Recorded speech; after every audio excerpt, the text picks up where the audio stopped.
Hello everyone, welcome back to Heart and Mind by Mary Fidelis. Today, we're talking about one of the most effective tools in mental health, cognitive behavioral therapy or CBT. CBT has been widely used to treat anxiety, depression, and many other mental health challenges.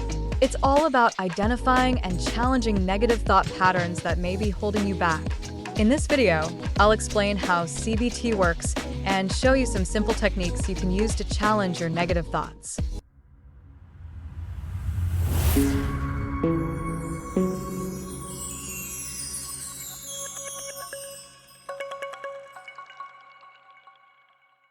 Cognitive behavioral therapy, or CBT for short, is based on the idea that our thoughts, feelings, and behaviors are all interconnected.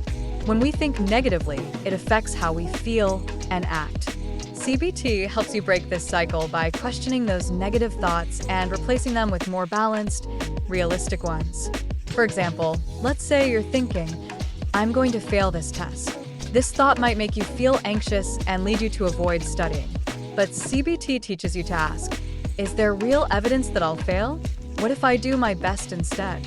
By reworking that thought, you change how you feel and behave. One key aspect of CBT is recognizing something called cognitive distortions. These are irrational or exaggerated thought patterns. Some common ones include all or nothing thinking. If I don't do this perfectly, I've failed. Overgeneralization. This always happens to me. Catastrophizing. Everything is ruined. Once you identify these distortions, you can start to challenge them. One useful tool in CBT is the thought record. Here's how it works. Write down the negative thoughts you're experiencing.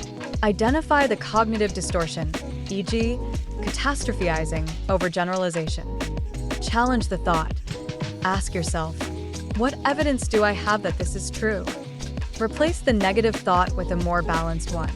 For instance, instead of thinking, "I'm a failure," you might replace it with, "I didn't succeed this time, but I can learn from it and try again."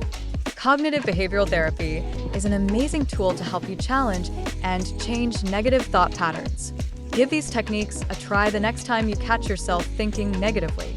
If you found this video helpful, please subscribe and leave a comment sharing your experiences with CBT.